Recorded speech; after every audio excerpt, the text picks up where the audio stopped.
In 1978, inside an independent American stereo store, a salesman hoisted a massive cardboard box onto the showroom counter and delivered a warning. The receiver inside required a dedicated electrical circuit just to safely power up in a standard living room. The Pioneer SX-1980, inserted in 1980, weighed 78 pounds. It cost $1,250 American dollars. It delivered a staggering 270 watts per channel.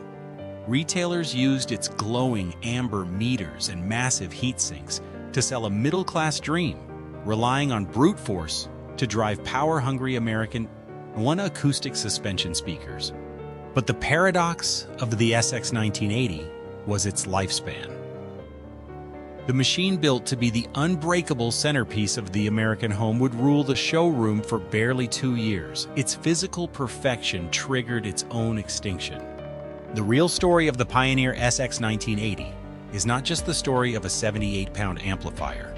It is the story of an American listening culture that equated massive physical weight with high fidelity, and the structural economic forces that ultimately made that equation impossible to sustain. Every week, we tell the stories of American speakers, audio brands, stereo stores, and listening rooms that once shaped how people heard music, movies, and memory. And what happened when the market moved on? Subscribe if that history matters to you, too. The story begins not with nostalgia, but with a specific acoustic problem in the stereo showrooms of New England in the early 1970s. Before the monster receiver could exist, the American listening room had to demand it. And that demand did not begin in the engineering labs of Tokyo. It began in Cambridge, Massachusetts. Throughout the 1950s and early 1960s, if an American listener wanted deep, room-filling bass, they needed a massive speaker cabinet. Horn speakers, speakers that use a flared passage to make a driver more efficient and project sound into a room, could fill a movie theater with only a few watts of amplifier power. Brands like Klipsch and Altec Lansing built highly efficient, magnificent systems. But they were enormous. They dominated the corners of a room, and they were too large for the average suburban home. Then came the acoustic suspension revolution.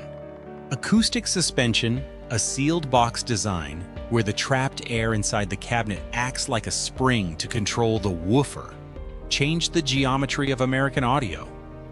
Engineers like Edgar Vilcher and Henry Kloss at Acoustic Research proved that a bookshelf-sized wooden box could produce staggering, accurate low frequencies without taking up an entire wall.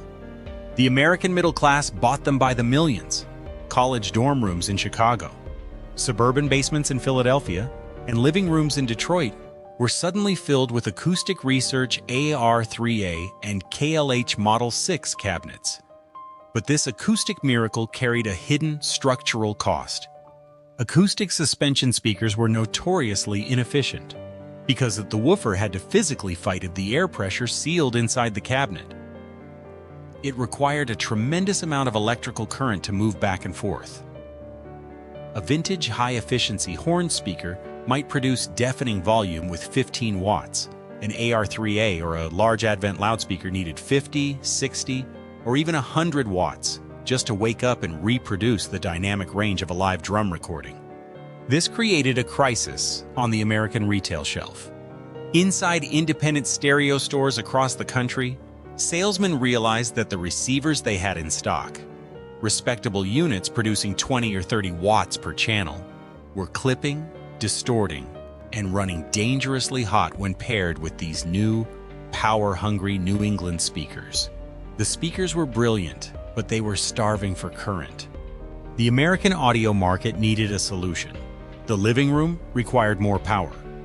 And the retail industry discovered something else. Power was incredibly easy to sell.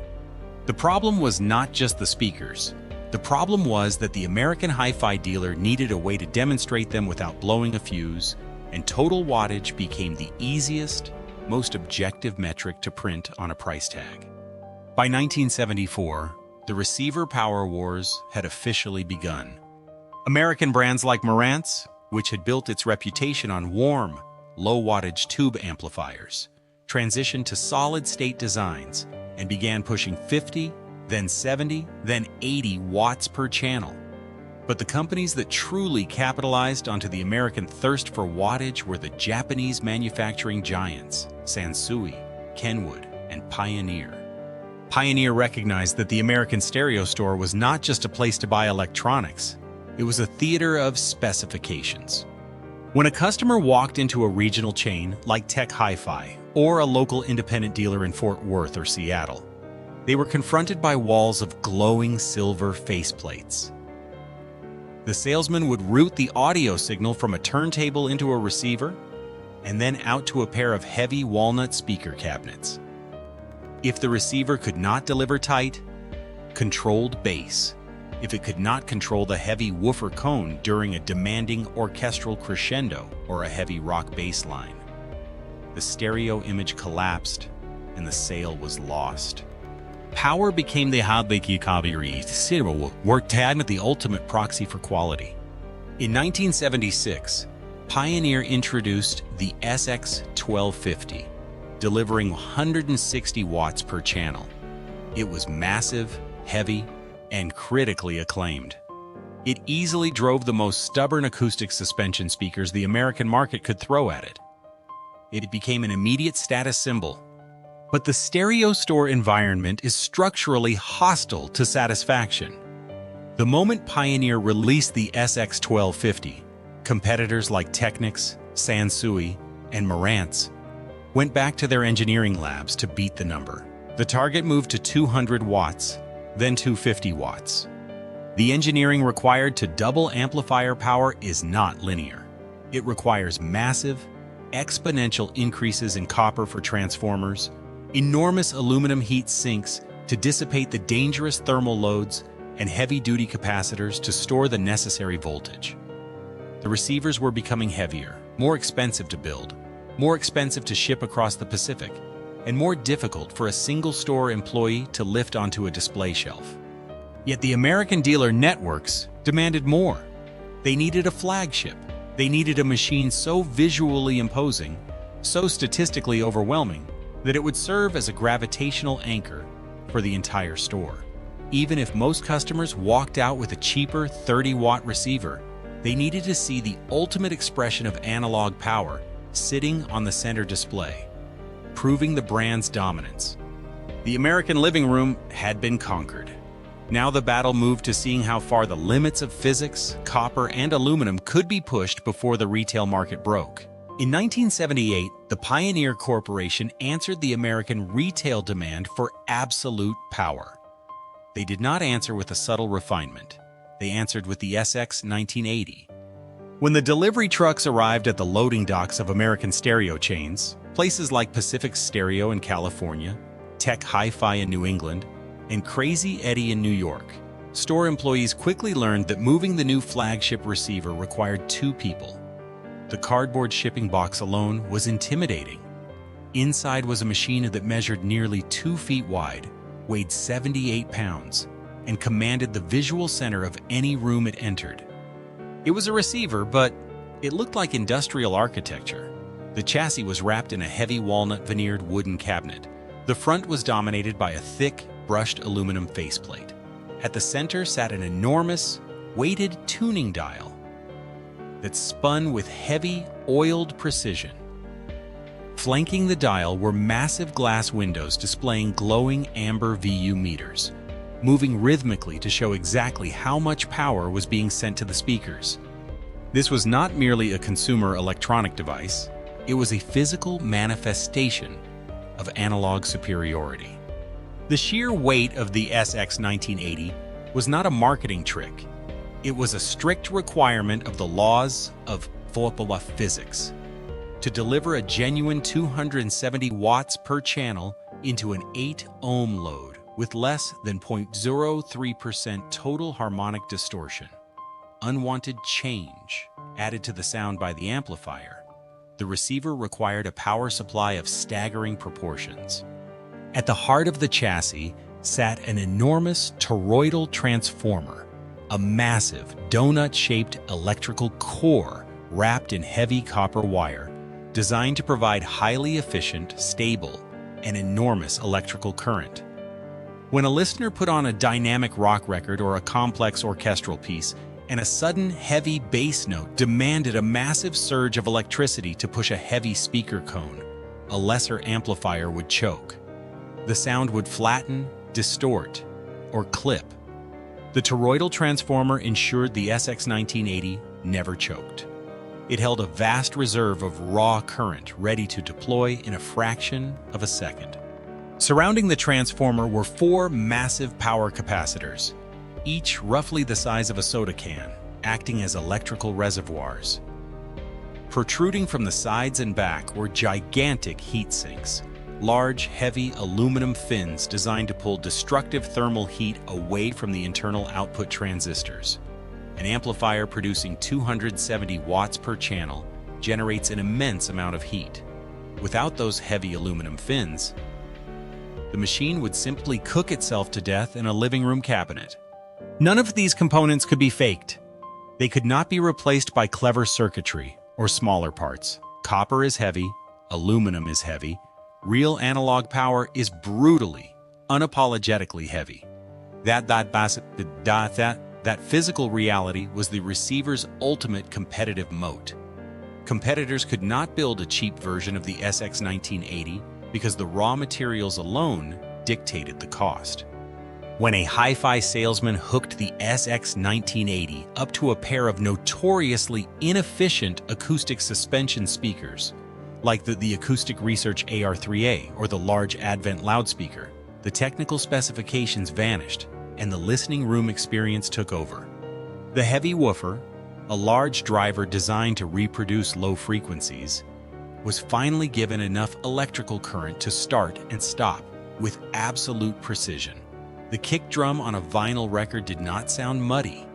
It struck the chest with physical force. The tweeter, a small driver designed to reproduce high frequencies like cymbals and strings, sparkled with clarity because the amplifier was never straining.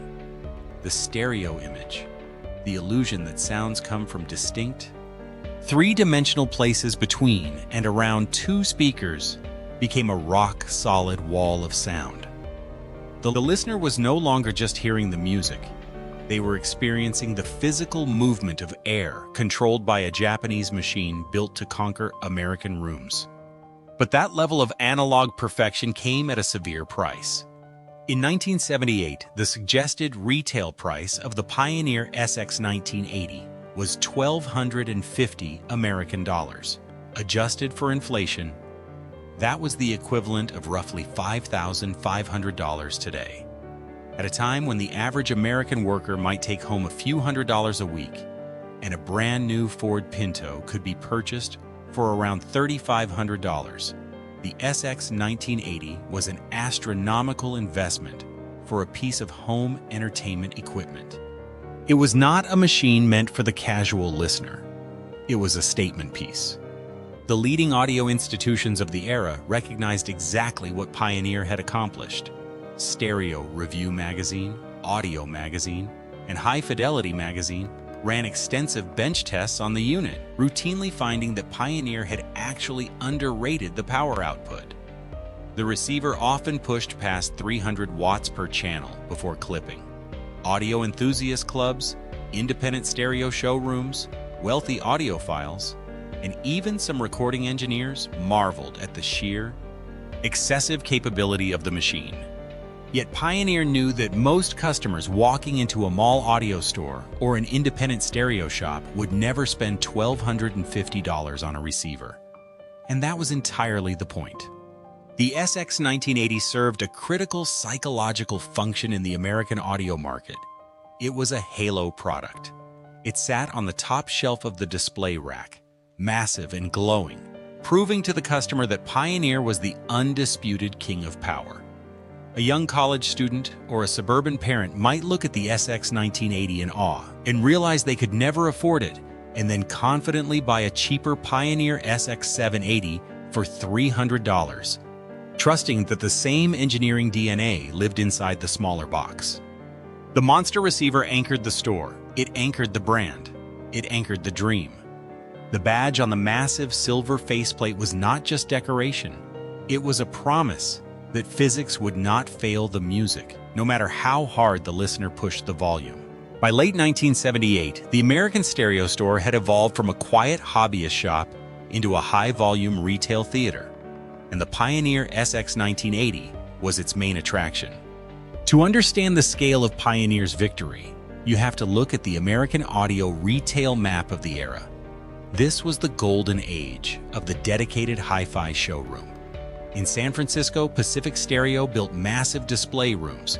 In Boston, Tech Hi-Fi catered to tens of thousands of college students seeking their first real system. In Minneapolis, Shock Electronics pushed heavy receivers out the door to Midwestern suburbs. In New York, Crazy Eddie yelled through television advertisements, while independent dealers in Dallas, Chicago, and Seattle anchored local strip malls with walls of glowing silver electronics. Inside these stores, the layout was deliberate. Along one wall sat the speaker pairs. Along another sat a towering rack of silver-faced receivers. In the center was the comparator, a massive, custom-built switch box that allowed a salesman to instantly route the audio signal from any turntable to any receiver and then out to any pair of speakers. This switch box was the proving ground for the receiver power wars. When a customer walked in asking to hear a pair of Acoustic Research AR9s or a set of Infinity Quantum speakers, massive, complex American designs that devoured electrical current, the salesman knew exactly how to close the deal. They would start the demonstration using a respectable mid-tier receiver, producing 40 or 50 watts per channel. The customer would hear the music, but the heavy woofers would sound slow. The sound strange. The bass would lack physical impact. When the music reached a complex, loud passage, the mid-tier amplifier would clip, distorting the sound because it had run out of reserve power. Then, with the flick of a heavy mechanical switch, the salesman would route the signal through the Pioneer SX-1980. The transformation was physical. The massive toroidal transformer inside the SX-1980 delivered an immediate, violent surge of clean current. The woofers snapped to attention. The stereo image widened. The distortion vanished, replaced by an effortless, terrifying clarity. The amber VU meters, the visual gauges on the front panel that bounced to indicate power output, would barely cross the halfway mark, even as the room shook. Before the customer even heard the music, they read the brochure. In the late 1970s, the stereo spec sheet became a religious text for the American audio buyer. Pioneer printed the SX-1980 specifications like a declaration of war. It boasted a total harmonic distortion of just 0.03% at a continuous 270 watts per channel. To the average listener, who may not have fully understood the underlying mathematics, these numbers served as undeniable proof of supremacy. The brochure promised that the receiver could drive a 4-ohm speaker load, a difficult electrical resistance that routinely caused smaller amplifiers to overheat and shut down, without breaking a sweat. Pioneer's American distribution network moved thousands of these flagship units, despite the staggering price tag. But the true genius of the SX-1980 was how it sold the rest of the Pioneer catalog. A buyer who could not afford the flagship would look at the 1980 with reverence, and then happily spend $400 on an SX-780, taking home a smaller 35-watt version of the same silver aesthetic. By the end of the decade, Pioneer had captured a massive share of the American receiver market. Their distribution warehouses in New Jersey and California were moving millions of dollars of inventory. Yet behind the showroom floor, the retail network was quietly straining under the physical reality of the machine. A 78-pound receiver was not just difficult to lift. It was expensive to ship across the Pacific Ocean. It was expensive to put on a delivery truck. It literally bent the metal display shelves in the stereo stores. If a unit required warranty service, the shipping costs alone ate heavily into the dealer's profit margin. Local repair technicians dreaded seeing the massive wooden cabinet come through the door. knowing that hoisting it onto a repair bench, a workstation used to test and solder electronic components, required 2 people and a reinforced table. The machine was magnificent, but it was incredibly heavy, and weight in the global electronics market was about to become a fatal liability. Beyond the retail shelf, the Pioneer SX-1980 claimed its ultimate territory, the American living room. In the late 1970s, a hi-fi system was not something to be hidden out of sight or controlled by a wireless phone. It was the absolute focal point of domestic entertainment. In suburban dens in Ohio, finished basements in Chicago, and apartment living rooms in Los Angeles, the stereo rack occupied the same cultural space that the massive flat-screen television occupies today. And at the center of that rack sat the monster receiver. The physical presence of the SX-1980 commanded respect. The thick walnut veneer matched the heavy furniture of the era. The brushed aluminum faceplate caught the ambient light of the room. But the true cultural signature of the machine was the glow of its twin analog VU meters. When the lights were turned down and a vinyl record, perhaps Steely Dan's Aja or Fleetwood Mac's Rumors, was placed on the turntable, those meters danced in the dark.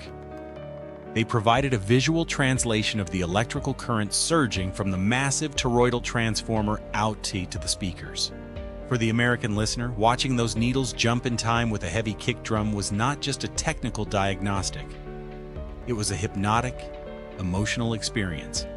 It was proof that they had purchased the absolute pinnacle of analog engineering. This was a profoundly physical era of listening. You did not tap a glass screen to raise the volume.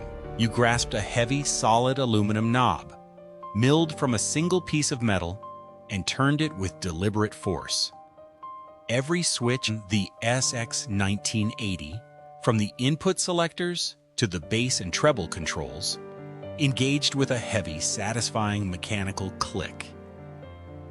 The machine felt indestructible because internally, it largely was. In a suburban American living room, where 2 average wooden boxes could make a record sound flat, distant, and lifeless, the Pioneer SX-1980 could grip a pair of heavy Advent loudspeakers and force them to build a 3-dimensional soundstage so convincing the listener felt they could physically walk between the musicians. The power was not about playing music at deafening party-level volumes, although the machine was certainly capable of doing so. The power was about absolute control. It was about effortless headroom. When the music suddenly transitioned from a quiet acoustic guitar to a thunderous orchestral crescendo, the SX-1980 did not compress the sound. It did not distort. It simply drew upon its massive electrical reserves and delivered to the exact dynamic impact that the recording engineer had intended, shaking the floorboards in the process. This pursuit of physical and acoustic dominance pushed Pioneer to its absolute zenith into the American market. By 1979, Pioneer's audio division was generating hundreds of millions of dollars in global sales, heavily driven by the American consumer's appetite for their silver-faced components, while exact production numbers of the SX-1980 remain closely guarded within corporate archives. Industry estimates suggest thousands of these flagship units were sold across the United States. More importantly, the halo effect of the 1980 pushed sales of Pioneer's lesser receivers, the SX-780, the SX-880, and the SX-980, into the hundreds of thousands. Pioneer had successfully convinced the American middle class that weight equaled quality, and that excess power was the only true path to high fidelity. The American Stereo Store had built a massive, highly profitable retail infrastructure around this exact philosophy. The display racks were reinforced to hold 70-pound machines. The salesmen were trained to sell watts per channel as the ultimate metric of truth. The peak of the receiver power wars was a magnificent moment in American audio history. It produced machines of uncompromising build quality, designed by engineers who were given blank checks to defy the limitations of physics. But a machine built without compromise assumes that the world around it will never compromise either.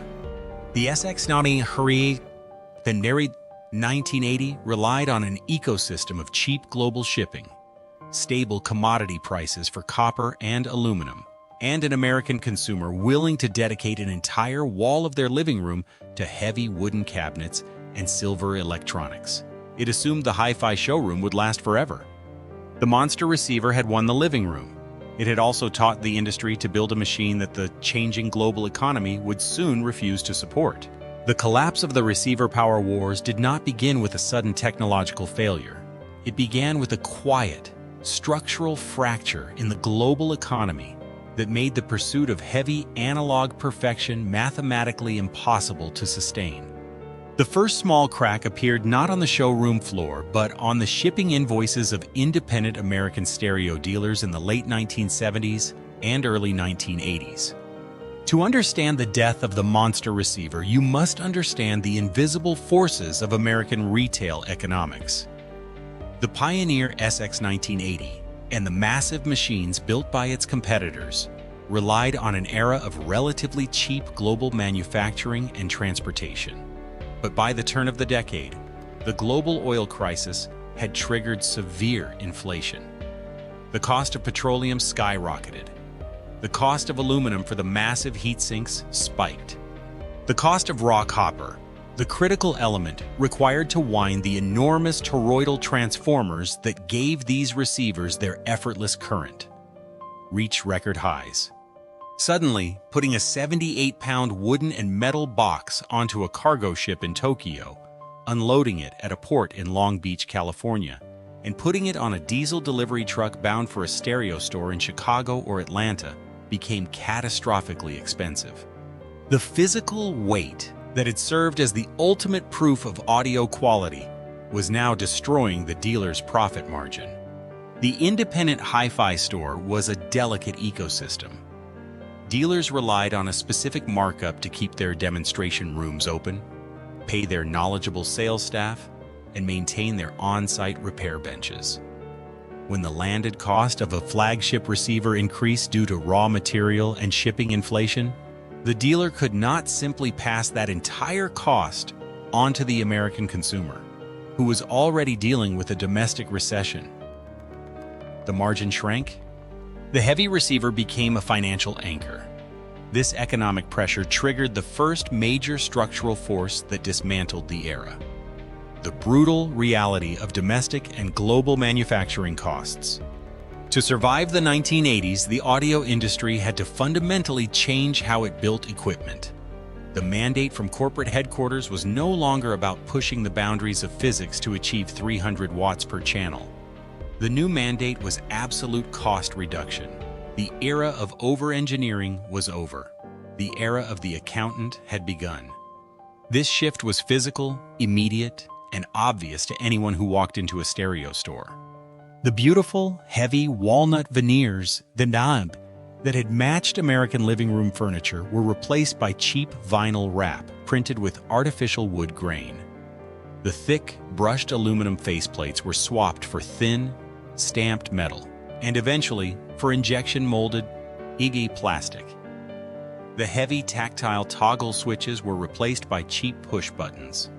The most symbolic casualty was the volume knob.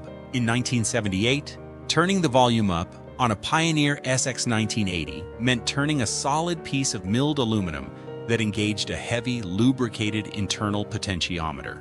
By 1983, turning the volume on a mid-market receiver meant turning a hollow plastic cylinder that felt completely weightless. Inside the chassis, the retreat was even more severe.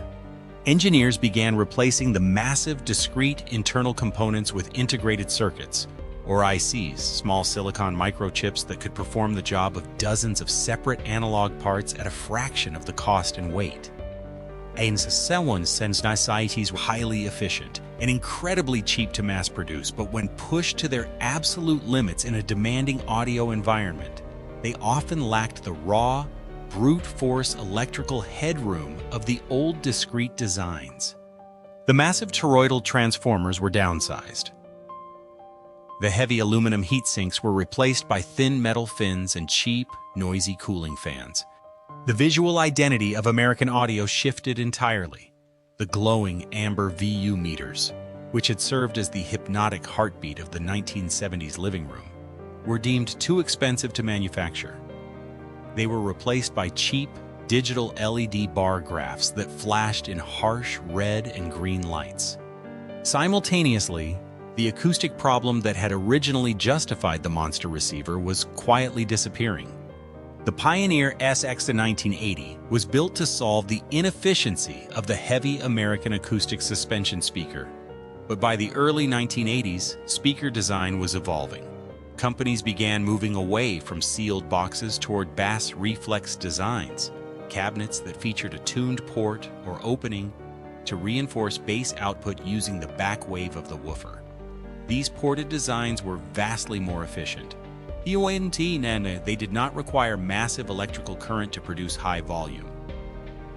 A modern, lightweight receiver producing 50 watts could easily drive a pair of 1980s ported tower speakers to deafening levels. The American living room no longer needed 270 watts of pure analog power. The massive electrical reserves of the SX-1980 were suddenly a solution to a problem that no longer existed. The market was shifting away from the pursuit of absolute fidelity and moving aggressively toward mass-market convenience. But the cheapening of the receiver was only the first wave of the collapse.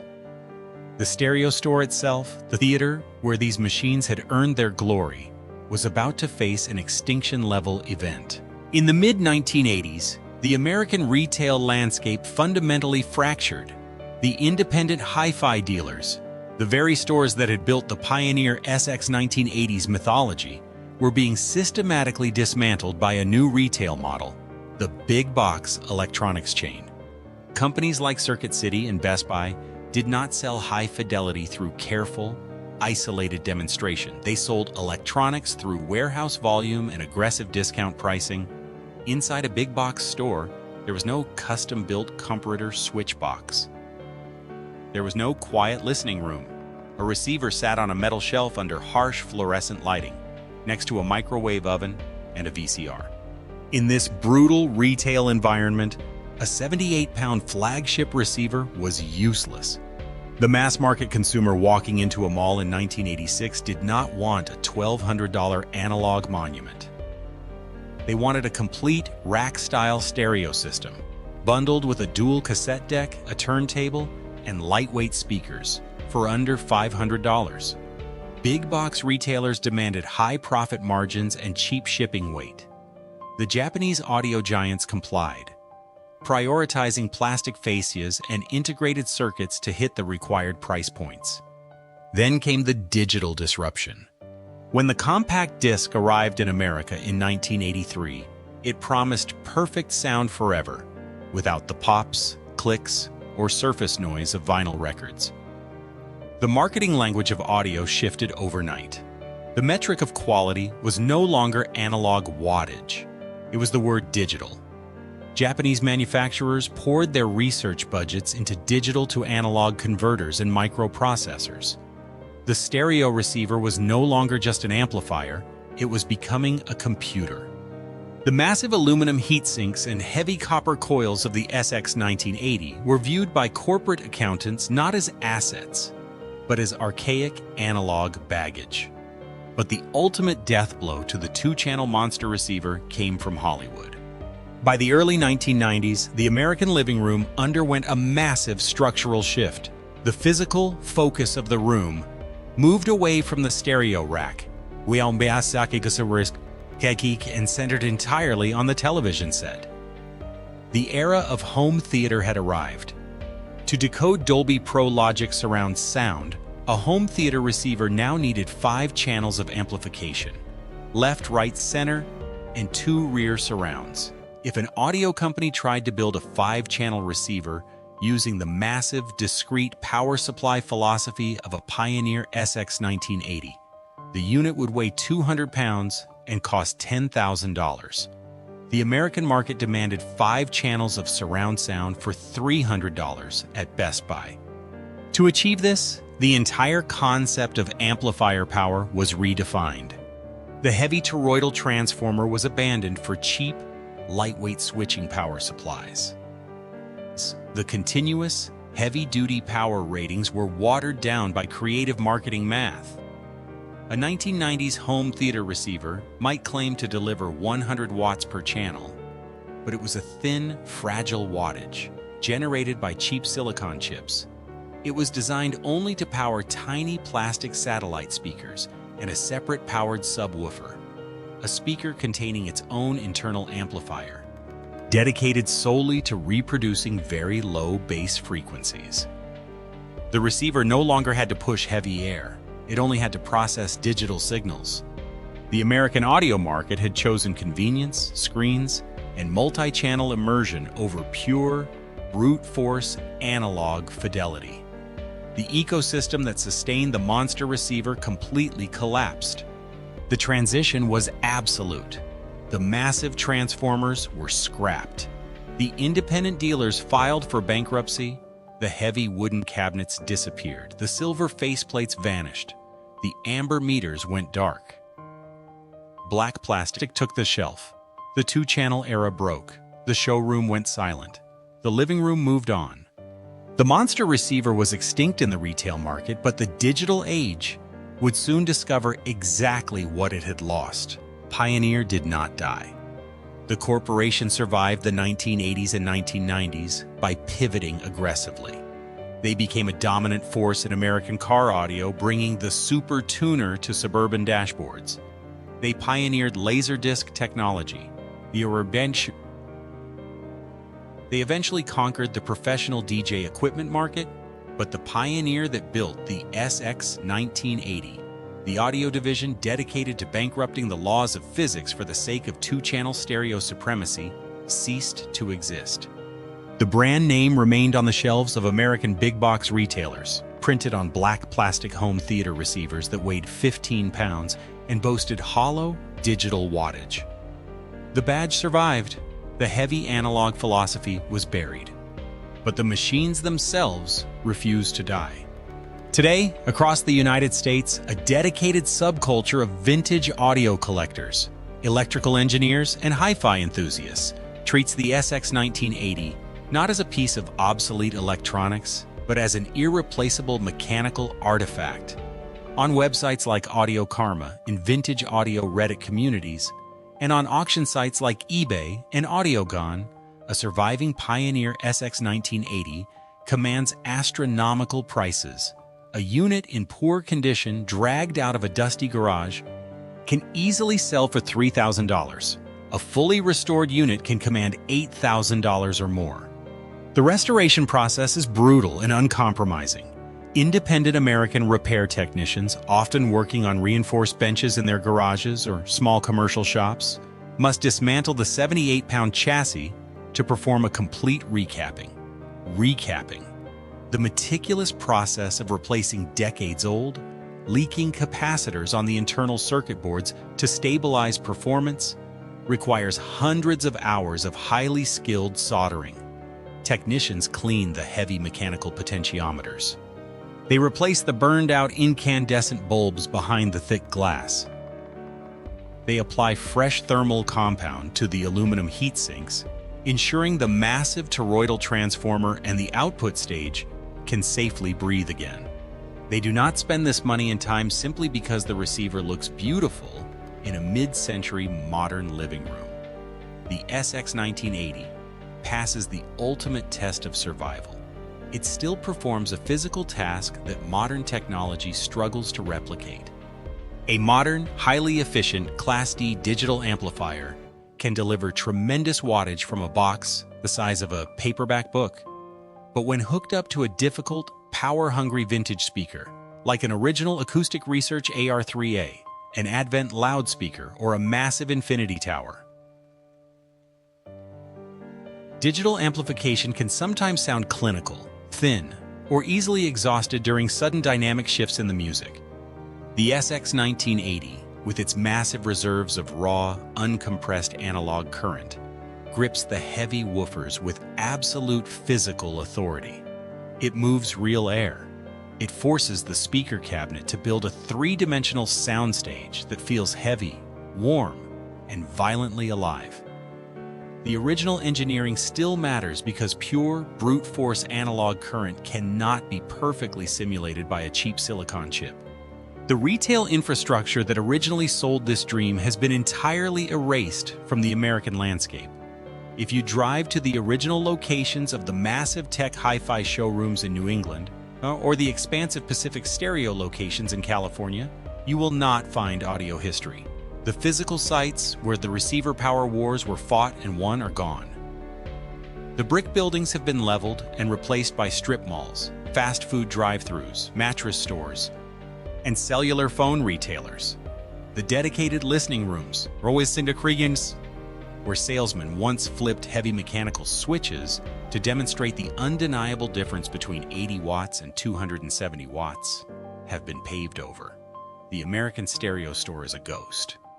Yet the sheer desirability of the SX-1980 has created an unexpected modern black market. The specific, original output transistors required to generate the receiver's massive power, components manufactured in the 1970s and long since discontinued, are now so rare and highly prized that overseas counterfeiters manufacture fake versions. American repair technicians must now carefully X-ray or destructively test replacement parts to ensure they are not installing fraudulent silicon into the heavy heat sinks. To keep an SX-1980 alive today, a technician must often hunt for years to find a broken, unrepairable donor receiver harvesting its vintage parts just to save another machine. The story of the pioneer SX-1980 reveals a profound contradiction in the American consumer market. It highlights the vast gap between what listeners say they value, uncompromising craftsmanship, repairability, tactile weight, honest engineering, and pure fidelity, and what the retail economy actually rewards: convenience, portability, cheap shipping, online reviews, and wireless pairing. Pioneer built the ultimate receiver for an American living room that was about to disappear. They created a masterpiece of brute force physics, only to watch the market decide that physics was simply too expensive to ship. But somewhere in an American basement, sitting on a reinforced wooden shelf, the machine still does exactly what it was over-engineered to do. The heavy aluminum volume knob is turned. The massive toroidal transformer pulls current from the wall, and the glowing amber meters dance in the dark, driving a pair of heavy walnut cabinets, waiting for one more record to shake the room. See you in the next video.